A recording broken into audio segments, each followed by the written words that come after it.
बिस्मिल्लाहिर्रहमानिर्रहीम। जैसा कि आप लोगों को मालूम है कि 20 अप्रैल को फ्रांसीसी सफ़ीर के हवाले से एक करारदाद कौमी असम्बली के अंदर पेश की गई थी। ये करारदाद आज मंजूर हो जाएगी या नहीं, इस करारदाद के हक़ में कौन कौन सी सियासी पार्टियां हैं और कौन कौन सी सियासी पार्टियां इस करारदाद के मुखालिफ हैं, यानी कि इसके हक़ में नहीं हैं, और क्या ये करारदाद आज ही मंजूर हो जाएगी या नहीं। वीडियो में आगे बढ़ने से पहले आप लोगों से एक छोटी सी रिक्वेस्ट है, अगर आपने अभी तक हमारे चैनल को सब्सक्राइब नहीं किया तो चैनल को सब्सक्राइब कर दें, बेल ऑल नोटिफिकेशन ऑन कर दें ताकि आने वाली नई वीडियोस आपको बआसानी मिलती रहें।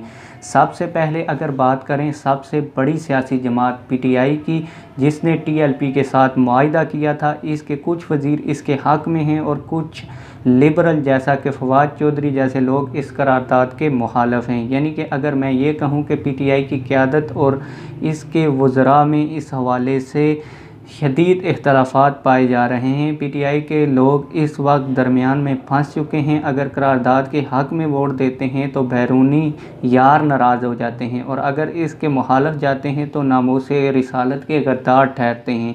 याद रहे कि ये करारदाद फ्रांस के सदर ने हजूर पाक सल्लल्लाहु अलैहि वसल्लम की जो गुस्ताखी की थी, इसकी मजम्मती और फ्रांस के सफ़ीर को निकालने के हवाले से करारदाद है, क्योंकि फ़्रांस के सदर ने सरकारी सतह पर गुस्ताखी की थी, इसलिए इसे जवाब भी सरकारी सतह पर मिलना चाहिए।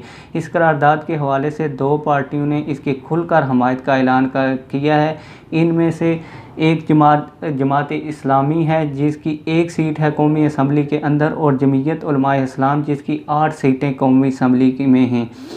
पीपी ने भी इस करारदाद की खुलकर मुखालफत की है और इजलास में ना आने का ऐलान किया है। इसके अलावा नून लीग भी कशमकश में है कि इस करारदाद की हमायत करें या ना करें।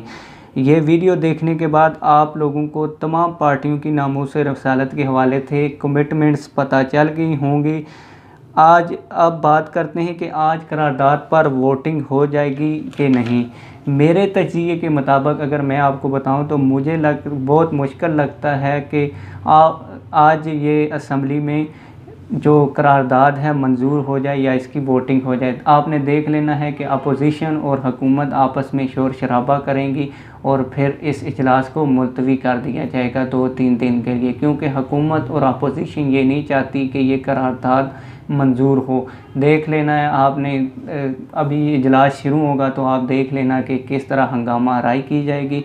हजूर सल्लल्लाहु अलैहि वसल्लम की नामूस पे कोई दो राय नहीं है, लेकिन देख लेना है इन दोनों पार्टियों ने आपस में शदीद इख्तलाफात और शोर शराबा करके आज के दिन को निपटा देना है, और फिर 2-3 दिन के बाद इजलास बुलाया जाएगा। आप लोगों की इस बारे में क्या राय है? वीडियो के बारे में राय का ज़रूर इजहार करें। वस्सलाम।